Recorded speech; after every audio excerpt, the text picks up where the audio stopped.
So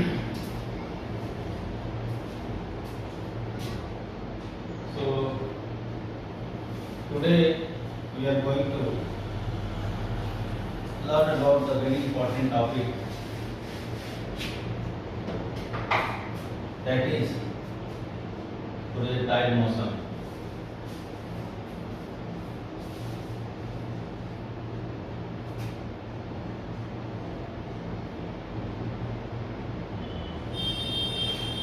Projectile motion in physics is very important because from this topic questions are asked in IITG, medical, as well as the higher competitive examinations like NET, JRF, IIT JAM. So we should focus on this topic and we must understand this thoroughly. So let us draw diagram related to this. So we draw the x and y axis.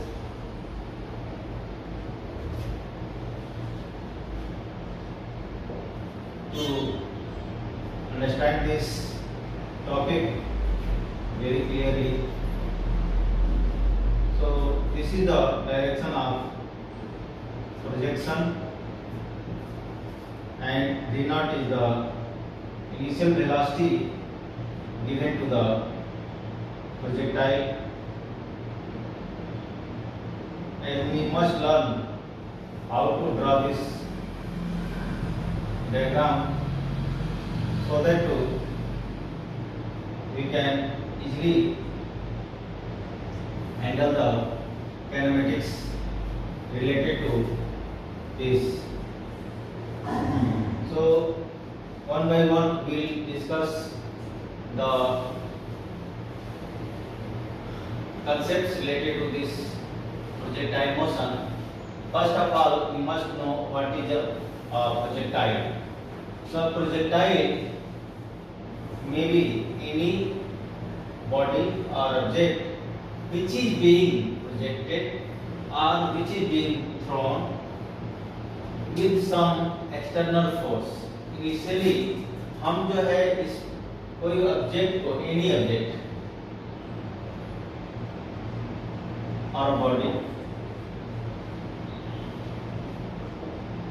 हम जो है उसको project करते हैं initial velocity से by applying the some external force. ठीक है. After being projected the body starts after some time falling under only the force of gravity, that is acceleration due to gravity. जो भी इस पर force लग रहा है, जो भी इस पर एक्सीलरेशन लग रहा है, वो एक्सीलरेशन जो है एक्सीलरेशन ड्यू टू ग्रेविटी है. Acceleration due to gravity.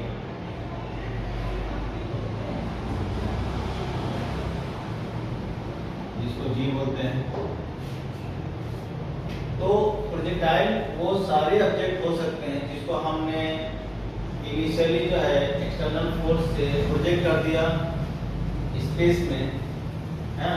उसके बाद बॉडी जो है फ्री फॉल में आ जाती है. फेंकने के बाद वो जो है और उस पर कोई एक्सटर्नल फोर्स नहीं काम कर रहा है except the acceleration due to gravity, and this acceleration due to gravity is acting downward. ठीक है. So this acceleration is equal to minus g. ठीक है. ये हमारा जो है y एक्सिस है और ये x एक्सिस है.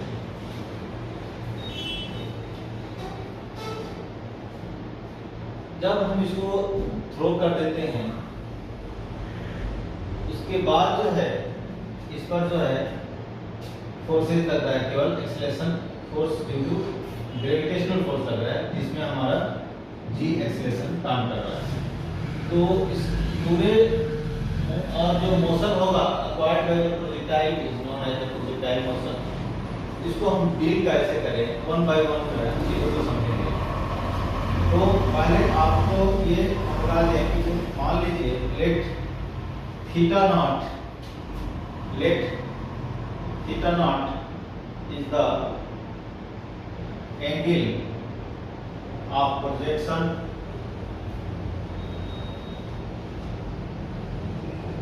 from x-axis and v naught is the initial velocity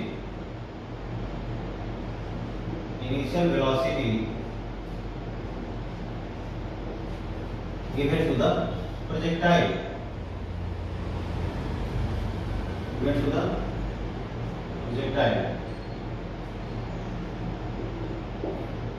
तो हमने v नॉट वेलोसिटी से उसको लॉन्च कर दिया, ठीक है।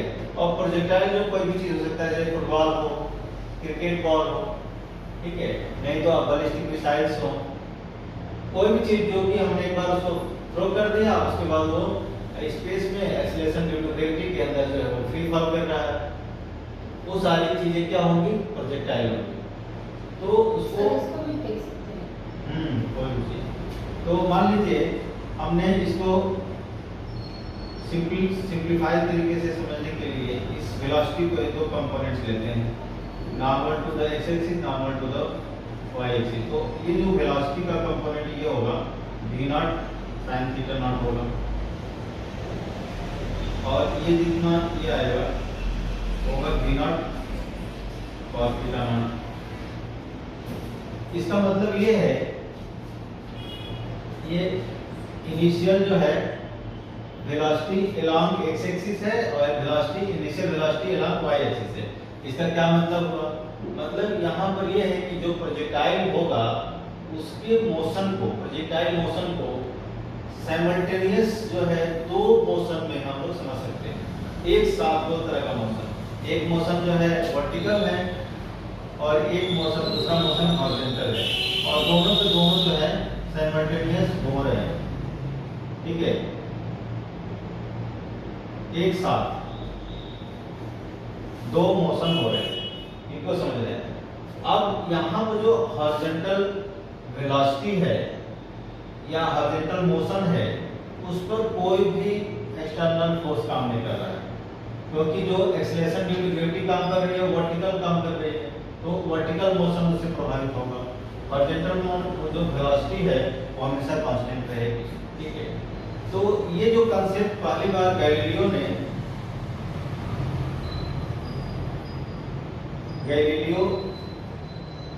1632 में अपने पेपर में ये बात पब्लिश किया था कि जो हमारा प्रोजेक्टाइल मोशन है उसको we can think of the projectile motion as a simultaneous two types of motion, that is one is horizontal and another is vertical, and both are independent of each other.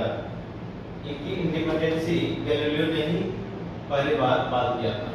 तो हमारा horizontal velocity जो है, initial horizontal velocity जो है थोड़ा बहुत motion constant रहेगा, और इस वर्टिकल वेलोसिटी पे ही जो भी एक्शन होगा वो एक्सेलरेशन ड्यू टू ग्रेविटी की वजह से होगा, ठीक है।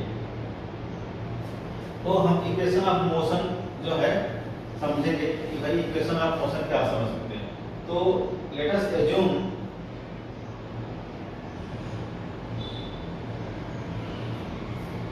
दैट जो प्रोजेक्टाइल है वो जो है ओरिजिन से ही लॉन्च किया जा रहा है, ठीक है। Projectile is launch from the origin, projectile is launch from the origin. इसका फायदा क्या होगा, फ्रॉम द ओरिजिन, मतलब इसका जो इनिशियल जो डिस्प्लेसमेंट है वो x नॉट 0 है और y नॉट भी 0 है। और एक और चीज जो हम प्रोजेक्टाइल में कंसीडर कर रहे हैं, एक तो वर्टिकल एक्सेलरेशन लग रहा है, दूसरा जो है हमारा जो रेजिस्टेंस है, air resistance during the projectile motion is consider neglected हम जो है मतलब उसकी वैल्यू 0 मानते हैं। एयर रेजिस्टेंस नेग्लेक्टेड है, 0 है, लेकिन आप ये पूछ सकते हैं कि एयर रेजिस्टेंस जीरो नहीं होगा, नेगलेक्ट नहीं होगा, तो इस मोशन पे क्या फर्क पड़ेगा? तो जो मोशन होगा, अभी हम जो एयर रेजिस्टेंस या किसी प्रकार का फ्रिक्शनल फोर्स जो है स्पेस में हम जीरो समझ रहे हैं, कोई एयर का कोई प्रकार का रेजिस्टेंस नहीं है, लेकिन होता तो क्या होता? तो उसमें जो आइडियल कंडीशन से जो रिजल्ट आ रहे हैं उसमें डेविएशन आ जाता है, परफेक्ट रिजल्ट नहीं आएगा। जो आइडियल केस ले रहे हैं कि एयर रेजिस्टेंस जीरो है, फ्रिक्शनल फोर्स जीरो है, डिस्कस फोर्स जीरो है, ये सब जीरो मान रहे हैं, लेकिन ना होगा तो रियल वर्ल्ड में तो ऐसा नहीं है कि वैक्यूम में सारे मोशन हो रहे हैं, तो कुछ ना कुछ जो है हमारा रेजिस्टेंस होता है। इसलिए जो एक्सपेक्टेड रिजल्ट आइडियली आएगा वो जो है जब एयर रेजिस्टेंस या कोई प्रकार का फ्रिक्शनल फोर्स होगा तो वैसा नहीं होगा। ठीक है, तो let us right the equation for the motion. तो पहला जो है हमारा जो x होगा उसमें हमारा x0 तो जीरो हो गया, ठीक है, और हमारा x0 जीरो हो गया, तो आपके पास जो है x इक्वल टू ut, ठीक है। तो ut क्या है? Initial velocity v0 cos theta not into t। ये किसी भी टाइम पर उसका हॉरिजॉन्टल कंपोनेंट का डिस्प्लेसमेंट कर देगा ये, और y equal to y0 zero है, तो zero in ut minus half gt square.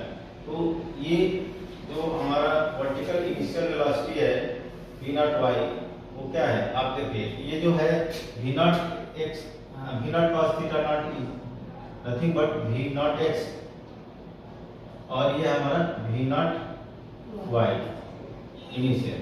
तो यही हमारा ये जो है आप this is the v0 x into t and this is v0 y into t। तो हमारा et हो गया, et मतलब ये sin थीटा नॉट हो गया, ठीक है, t हो गया ut minus half gt square, ठीक है, हाफ gt स्क्वायर। t क्या है? t the time, any time जब हम किसी भी पार्टिकुलर मोमेंट पर हम प्रोजेक्टाइल की पोजीशन को जानना चाहते हैं, तो वही टाइम पीरियड है। किसी भी टाइम t पर जो है प्रोजेक्टाइल का पोजीशन का कोऑर्डिनेट निकाल सकते हैं। So this is equation number 1, this is equation number 2, ठीक है। तो अब जो है किसी अदर टाइम, किसी भी टाइम पर हमारा वेलोसिटी क्या होगा और हमारा वर्टिकल वेलोसिटी क्या होगा? हमारा तो देखिए वेलोसिटी v0, ये vx तो हमेशा v0 cos थीटा ही होगा, ये चेंज नहीं होने वाला, लेकिन vy वर्टिकल वेलोसिटी जो है क्या होगा? हमारा v0 y minus q plus at minus gt, और v0 y क्या है? v0 sin theta naught minus gt, ये हमारा vy किसी भी टाइम पर जो है हमारा ये equation number 4, this is equation number 3।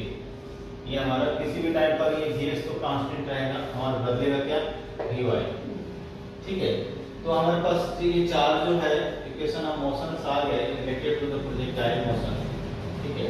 अब जो है हम ये जो ड्रॉ कर रखा है पहले से, ये देख रहे हैं कि जो है इस प्रोजेक्टाइल का शेप जो है, इसको पाथ कहते हैं, प्रोजेक्टाइल का पाथ ये पैराबोलिक है। तो हम इसको प्रूव करेंगे कि equation of the path, projectile path कैसा होगा, ट्रेजेक्टरी क्या होगा, ये ट्रेजेक्टरी कहते हैं इसको। ये this is symmetric about this line, ठीक है।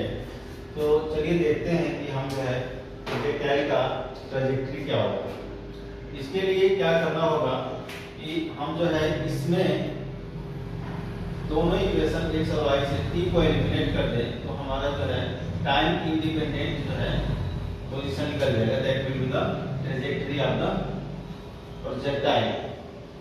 So let us eliminate this t। So from this equation t is equal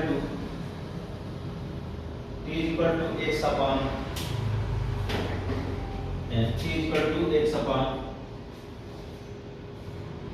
v0 cos theta naught और इसी टी की वैल्यू जो है हम इसमें रखेंगे। तो देखेंगे हमारा जो ट्रेजेक्टरी होगा y is equal to v naught sine theta naught and v is that is x upon v naught cos theta, x upon v naught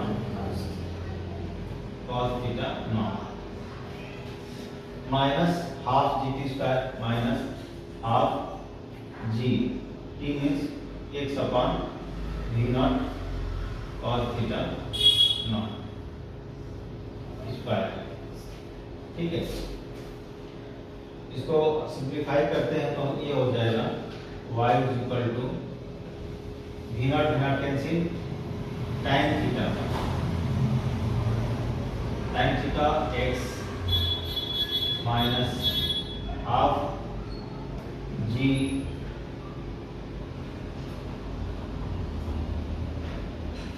ठीक है अपॉन हाफ ये g अपॉन कर देंगे g upon 2 v not square cos theta not square into x square, ये हो गया। ठीक है, तो हम ये देखते हैं जो हमारे इक्वेशन आया है, this is just like analogous to the equation y is equal to ax plus bx square, where a and b are constant, a and b are constants। आप यहाँ भी देख सकते हैं tan थीटा नॉट जो है कांस्टेंट है, तो कि थीटा नॉट जो है इनिशियल एंगल ऑफ प्रोजेक्शन है तो कांस्टेंट है, और हमारा v नॉट भी कांस्टेंट है। ठीक है, और cos थीटा नॉट भी कांस्टेंट है, तो इस तरह से g भी कांस्टेंट है, तो ये टर्म जो है क्या है कांस्टेंट है, तो कांस्टेंट इनटू x स्क्वायर। तो this is nothing but the equation of parabola. तो इससे पता चलता है कि जो हमारा प्रोजेक्टाइल का पाथ होगा, ट्रेजेक्टरी होगा, वो क्या होगा, पैराबोलिक होगा। ठीक है, ये तो क्लियर हो गया। तो हमने ये देखा कि इक्वेशन ऑफ मोशन देख लिया और जो है पाथ ऑफ द ट्रेजेक्टरी देख लिया। ठीक है, and this is symmetric curve. Now will find the time of flight, maximum height and horizontal range of the projectile. So let us derive that. For that we need to find the time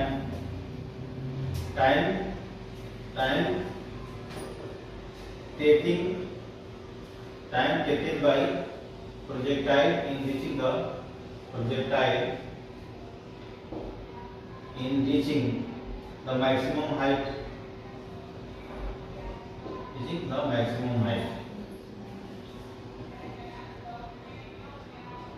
maximum height का मतलब जब यहाँ से हमने project किया तो यहाँ पर जो है आ गया कि इतना टाइम यहाँ तक पहुँचने में उसको कितना टाइम लगा, ये पूछ रहे हैं।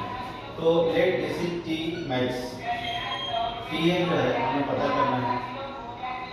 तो आप देखिए जब हमारा मैक्सिमम हाइट पहुँचेगा उसमें हमारा थीटा कितना हो जाएगा, तो tan थीटा जो है tan theta is equal to vy upon vx होता है।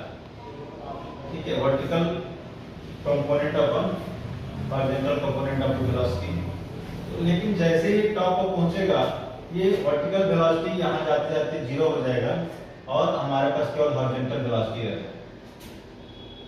इसीलिए 0 upon vx is equal to 0, that gives theta is equal to 0। मतलब हमारे पास केवल जो है हॉरिजॉन्टल कंपोनेंट ही रहेगा। हमारा थीटा 0 होने का मतलब प्रोजेक्टाइल एकदम पिक पर जो है वर्टिकल उसका वेलोसिटी 0 हो जाएगा। ठीक है, तो vy 0 हो जाएगा। इस केस में हम यहाँ से निकाल सकते हैं, जब vy 0 होगा तो टाइम कितना हो जाएगा, इसमें रख दें 0 is equal to v naught sine theta naught minus g tm रख दिया। कितना टाइम लगेगा, tm is equal to v naught sine theta naught upon g, ये हमारा टाइम लगेगा, ये हमारा टाइम मैक्सिमम हाइट को अटेंड करने में लगेगा, ठीक है। V naught sine theta naught upon g, ठीक है। अब हमें टोटल टाइम कितना लगेगा पूरी फ्लाइट को पूरा करने में, मतलब हमें टाइम ऑफ फ्लाइट कितना लगेगा, टाइम ऑफ फ्लाइट जो है, टाइम ऑफ फ्लाइट जो है कितना लगेगा पूरा जर्नी करने में जो है प्रोजेक्टाइल को कितना लगेगा। तो इसके दो तरीके हैं, एक तो हम देख रहे हैं कि जब यहाँ से यहाँ तक जाने में टीएम टाइम लग रहा है, तो यहाँ से यहाँ आने में भी उतना ही टाइम लगेगा। क्यों? क्योंकि ये जो है सिमेट्रिक पाथ है, पूरा जितना इधर है उतना इधर है, तो इसलिए डबल लगेगा। तो हम डायरेक्ट जो है टोटल टाइम ऑफ फ्लाइट निकाल सकते हैं बाई डब्ल्यू।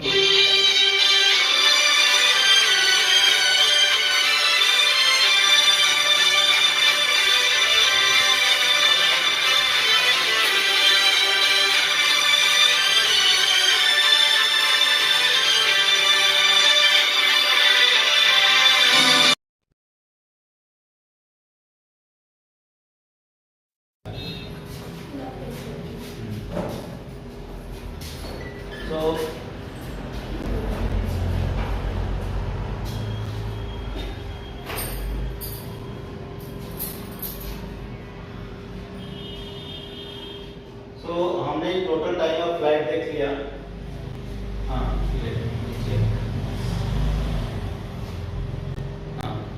तो टोटल टाइम ऑफ फ्लाइट जो है हमारा double of this time in reaching the maximum height. और दूसरे तरीके से भी निकाल सकते हैं, उसके लिए क्या करना है कि हमारा ये y जो है जब पूरी जर्नी पूरी हो जाएगी तो y 0 हो जाएगा, मतलब इनिशियल लेवल पास जाएगा। यहाँ 0 करने से भी हमारा उतना ही वैल्यू आएगा, 2v naught sin theta naught upon g. तो आप देखते हैं कि हम दोनों तरीके से निकाल सकते हैं, ठीक है। ये हमारा टाइम ऑफ फ्लाइट निकल गया, 2v naught sin theta upon G, and this is the half of that. Now we can get the maximum height. कि maximum height कैसे निकलेगा? तो हम लोग मैक्सिमम हाइट जो है कैसे निकलेगी, यहाँ से निकाल सकते हैं। जो है pm की वैल्यू यहाँ रख दें तो y की वैल्यू पता चल जाएगी, तो वही हमारा मैक्सिमम हाइट होगा। Let us get that value. So हमारे पास जो वैल्यू है, तो आप रख दीजिए, मान लीजिए ये हमारा मैक्सिमम हाइट है h max v naught sin theta not into Tm minus half g t square, Tm square, ये Tm square रख देंगे। अब Tm की वैल्यू निकालनी है, तो आप देखते हैं जब मैक्सिमम हाइट होगा तो Tm की वैल्यू रख देते हैं, ठीक है। Tm हमारा v naught sin theta naught, ठीक है, upon g into v naught sine theta naught minus half g v naught sine theta naught upon g whole square, ठीक है। ये तो उसका पार्ट है, ठीक है। तो अब हमारे पास ये मैक्स कितना निकलेगा, एच मैक्स हमारा मैक्सिमम हाइट कैसे निकलेगा, ये देखिए जो वैल्यू ये है, ये वैल्यू हाफ है इसकी, तो हमारा ये 1 माइनस हाफ हो गया, तो ये हाफ बचेगा। तो हमारा v naught sine theta naught whole square by 2g, ये हमारा h मैक्स आएगा, ठीक है। अब माइनस करके देखेंगे तो हमारा v naught sine theta whole square upon g, और ये हाफ माइनस हो गया, तो हमारा h मैक्स भी निकल गया। h max equal to v naught sine theta naught upon sine theta whole square upon 2g। अब हम ये फाइंड करेंगे कि हॉरिजॉन्टल रेंज कितना है, ठीक है।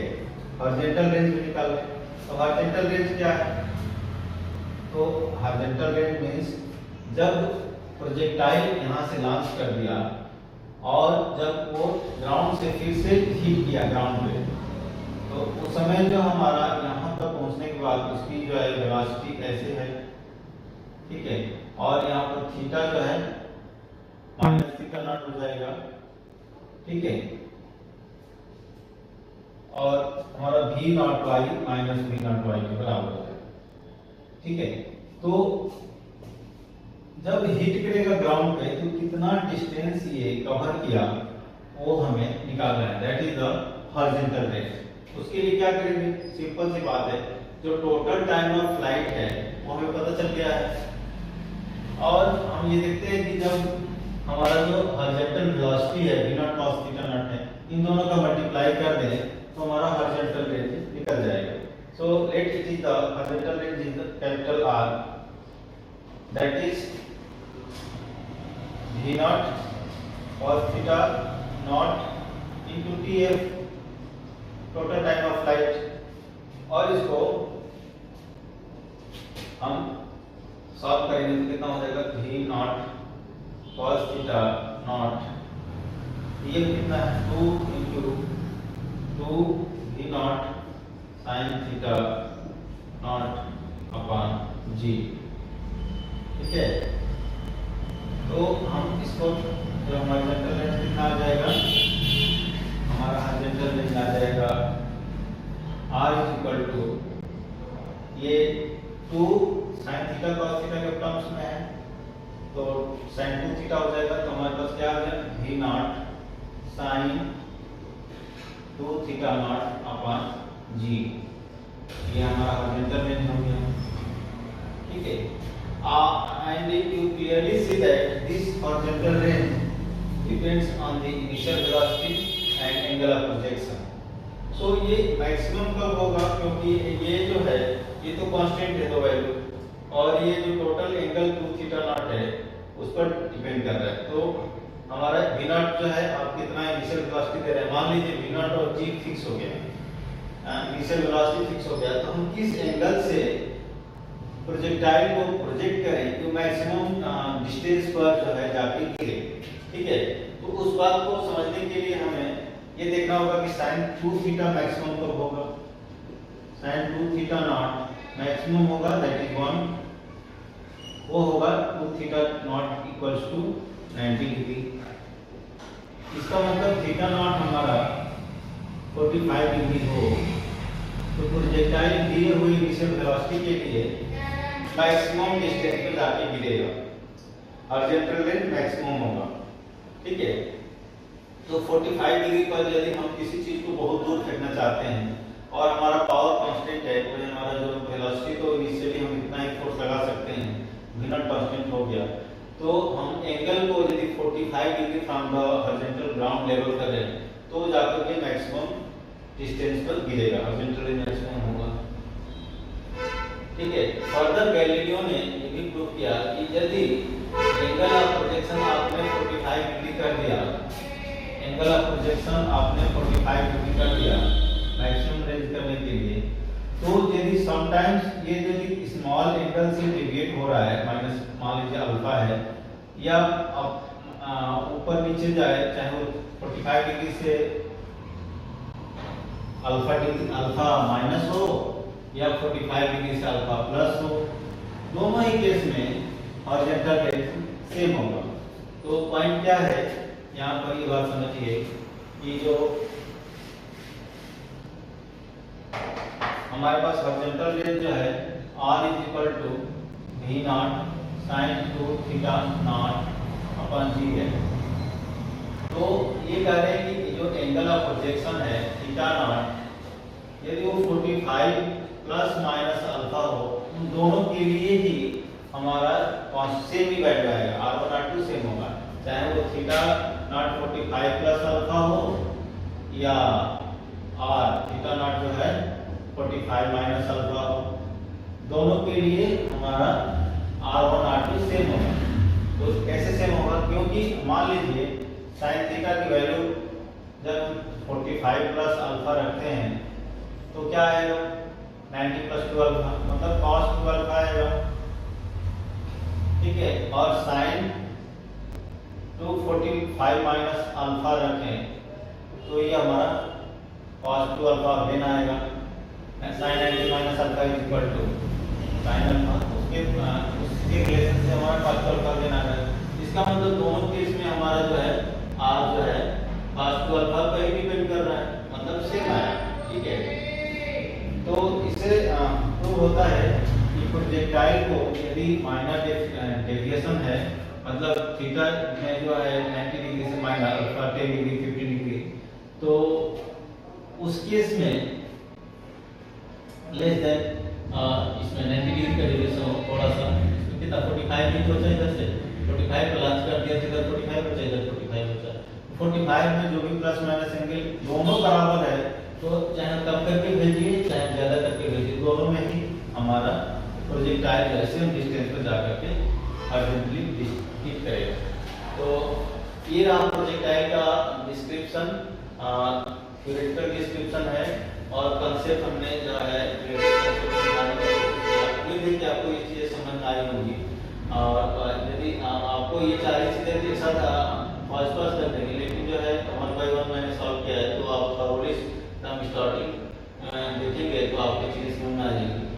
ठीक है, तो इसमें इतना ही, नेक्स्ट वीडियो में मिलते हैं, तब तक के लिए थैंक यू, कहते रहिए हियर कॉस्मोस।